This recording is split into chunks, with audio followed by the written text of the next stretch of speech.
साहिलजीले हाम्रो राज समाल दाईलाई पनि त्यस ब्रिजमा घुमाउनु भएको थियो घुमाएको हो नि होइन अनि मलाई पनि घुमाउनु भएको छ उहाँले चाहिँ नेपाली कलाकारलाई चाहिँ एकदमै माया गर्नुहुन्छ नेपाली कलाकारलाई मात्र होइन नेपाली जतिलाई सबैलाई माया गर्नुहुन्छ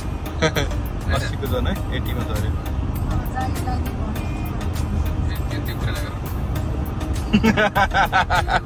लङ पॉइन्ट सबै काट्नु पर्छ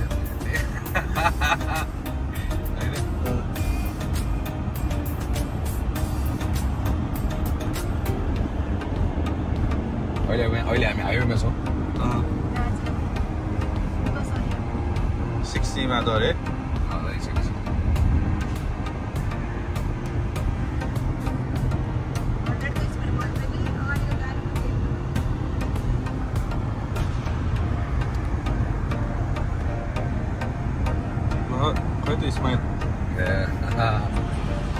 साईले राजदालाई कति दिन घुमायो 3-4 दिन है कहाँ कुनमा मेरिटनमा बसेको ब्रिजबेनमा हाम्रो मिचेल्टनमा प्रोग्राम थियो के भन्छ अरे यो च्यारिटीवाला प्रोग्राम थियो क्या त्यसको लागि राजदाई आउनुभएको थियो अनि नन प्रफिट प्रोग्राम थियो क्या नन प्रफिटेबल प्रोग्राम अनि राजदाई नन प्रफिटेबल प्रोग्राममा जान्छ जानुहुन्छ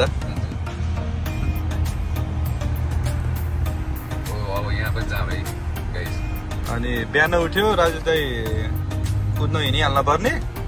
बिहान उठेर black coffee avocado toast running गर्न गयो राजदाईले जहिले एभ्री डे 100 पुसअप हान्ने ट्याक्क रनिङ जाने रिभर छेउमा ब्रिजबेन सिटीको रिभर छेउमा रिभर छेउमा बस्यो रनिङ जाने अनि त्यसपछि त्यहाँबाट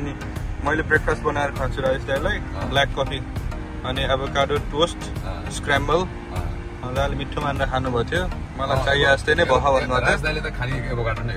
एभोकाडो इन्क्लुडिङ हुनैपर्छ उहाँलाई एभोकाडो मैले स्लाइस गरेर दिएको हो साहिल भाइले यस्तो स्लाइस गर्नुभएको मैले पहिलोचोटि देखिरहेको छु हो भनेर दिन त्यो पुरै राजदाईले खालि ब्रेकफास्टमा ब्राउन ब्रेड एभोकाडो भयो अनि टोमेटो अनि डिनर सिनर सबै अभोइड लन्च डिनर केही पनि खाँदैन अनि कफी ब्ल्याक कफी चाहिँ really crazy about black coffee अनि त्यहाँबाट हामी त्यो राजदाई त्यो साइकल पनि चलाउनु भयो साइकल पनि चलायो त्यो इलेक्ट्रिक साइकल हुन्छ नि खुट्टा टेकेर उभिएपछि आफै चल्नेलाई क्या ए हो र के भन्छ त्यसलाई इलेक्ट्रिक स्कुटर क्या इलेक्ट्रिक स्कुटर त्यो चाहिँ खुब बडो मन पराउनु भएको थियो राजदाईले बिचमै चलाउनु भयो केमा त्यो के भन्छ अरे ब्रिजबेन सिटी रिभरको छेउमा त्यहाँ वाक गर्ने हिँड्ने ठाउँ छ साइकल चलाउने ठाउँ छ बडो मन पराउनु भएको थियो त्यहाँबाट राजदाई र म हामी असम पामेजना रेस्टुरेन्टमा गएर पुल पनि खेलेको एक गेम दाईले जित्नु भएको थियो एक गेम मैले जितेँ दाईलाई याद छैन होला होइन लाखौँ मान्छे भेट्नुहुन्छ तर अब मलाई त अब धर्म याद छ भने एक पल याद छ राजदाईले फुलमाला लाएर लिएर आएको एयरपोर्टबाट नि याद छ गाडीमा लिएर हिँड्यो कि होइन अर्कै गाडी थियो त्यो बेलामा भयो भन्दा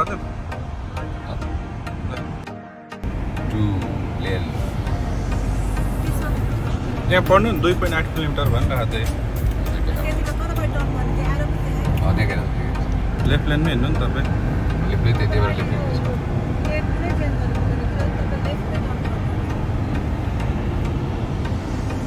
यो राइट त्यो मासुतानी भाइ उहीँ पार्नु भएको त किन अलिकति जोसी छु जोसिन त भएन नि त यसो यो गिम्बलले चाहिँ दामी क्लियर हान्दा रहेछ है जिम्बल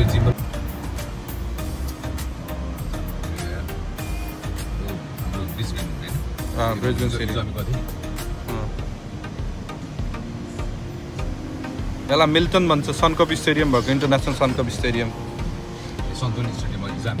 सनकप स्टेडियम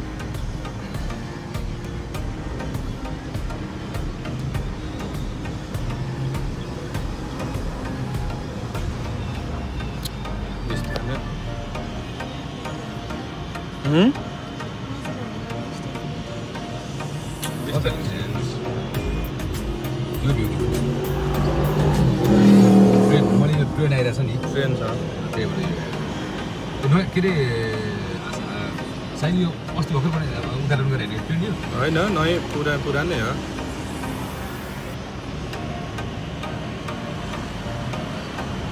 ल जाउँ बिस्तारै ब्रेक लिएर है त्यो गाडी छिर्यो नि त्यहाँभित्र छिराउने हामीले नि यहाँनिर बिस्तारै यो पेट्रोल पम्प हो आफैले पेट्रोल हाल्ने हो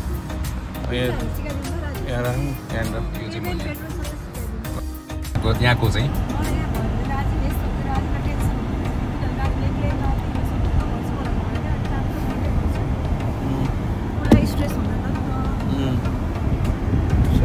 यो ठाउँ पनि कस्तो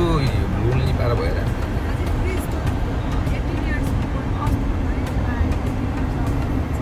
के कुरा रे के भने रोजु होइन म त्यो उसले त 1.5 वर्ष 1 वर्ष लाग्यो नि त उसलाई त होइन तिमीमाथि बच्चाहरूको दिमाग क्याची हुन्छ मैले नगर्ने नसक्ने कहाँ के गरेर साइल जस्तो हुनु साथी कस्तो भन्नु अलिअलि हुन्छ यार बाल भएन